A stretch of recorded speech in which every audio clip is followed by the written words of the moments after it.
The Fabbri Air is a rare, discontinued ride from Fabbri of Italy.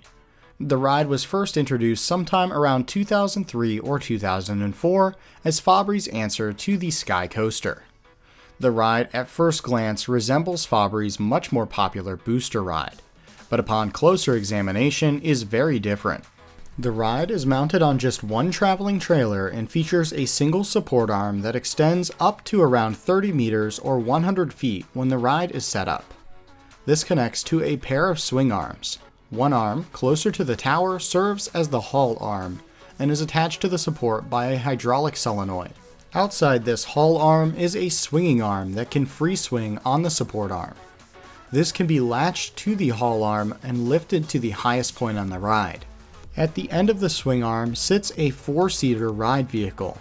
This vehicle can swing freely or be locked in place by a brake located at the end of the swing arm. The seats themselves are unique.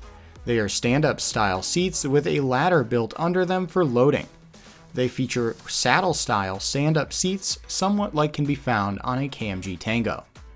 A typical ride cycle starts with riders being loaded into the 4 stand-up style seats. Once all seats are loaded and the over-the-shoulder harnesses are locked, the ride is started. This begins with the brakes on the rider vehicle unlocking so that it can stay level, and the hydraulic on the haul arm that is currently attached to the swing arm starting. The two arms are attached to each other with a circular coupling somewhat similar to what's used on a Vekoma boomerang. The haul arm is lifted by the hydraulic solenoid along with the swing arm to a sweep angle that is beyond 90 degrees and to a height of about 35 meters or 125 feet. The circular hook on the haul arm then releases, allowing the swing arm and the rider vehicle to free fall to the ground and complete a swinging motion. The rider vehicle has its brakes locked when it passes through the loading area for the first time. They remain locked until the rider vehicle begins swinging at around 45 degrees. They are then unlocked again until the swing arm is parked in the station, where they lock for loading and unloading. The free-swinging nature of the ride results in a large amount of the ride experience being spent slowly swinging backwards and forwards near the loading area. This results in a very long cycle time of usually over 4 minutes. This means that the ride model is capable of a very low 60 riders per hour. This makes it somewhat like a Skycoaster, while arguably being less thrilling, as the ride's movements are not quite as dynamic. The ride's biggest feature is its ease of transport.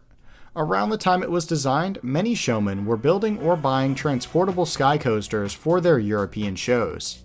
This ride takes up a lot less space and does not need several trailers for transport.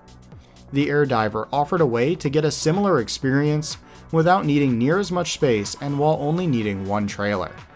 The ride experience itself, though, is rather lackluster, especially when compared to other similar looking rides like the Booster, which is very common at fairs.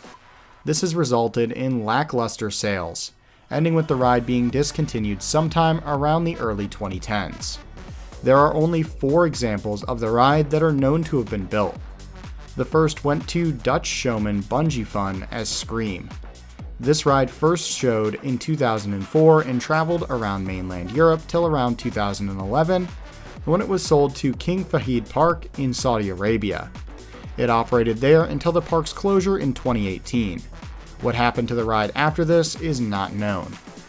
Super Booster in the UK opened in 2006 at Brighton Palace Pier. This ride operated until 2012 when it was moved to Ocean Beach Pleasure Park and renamed Scream Extreme. The ride remained there until 2015 when it was scrapped. Interesting that the ride's easy portability was not really utilized at either of these locations. Instead, the ride served more as a compact way to add a Skycoaster-like ride experience to these space-constrained parks. Another amusement park example opened at the Spanish park Tibildeo in 2006, named El Pendido. This ride operated at the park till 2010, and it's not clear what happened afterwards, but it is known that it has not operated since. The final example of the ride went to French park Luna Park Nice, and is named XXX. Today, the ride is the only remaining example of the ride that still operates. Though today, it operates at Luna Park, name I'm not going to try and pronounce, but you can read. which is essentially a year-round fun fair. The ride has been operating at this location since 2015 and seems to be the only way to experience this strange and rare ride experience. Have you had a chance to ride an air diver? If so, what were your thoughts? As always, if I missed something or got something incorrect, feel free to comment down below. If you'd like to see all remaining episodes of Flat Ride Friday Season 3 without having to wait, feel free to become a channel member and start enjoying them now. If not, no worries, there are over 50 episodes to catch up on, and the next episode will be out next week. Thanks for watching, and see you next time.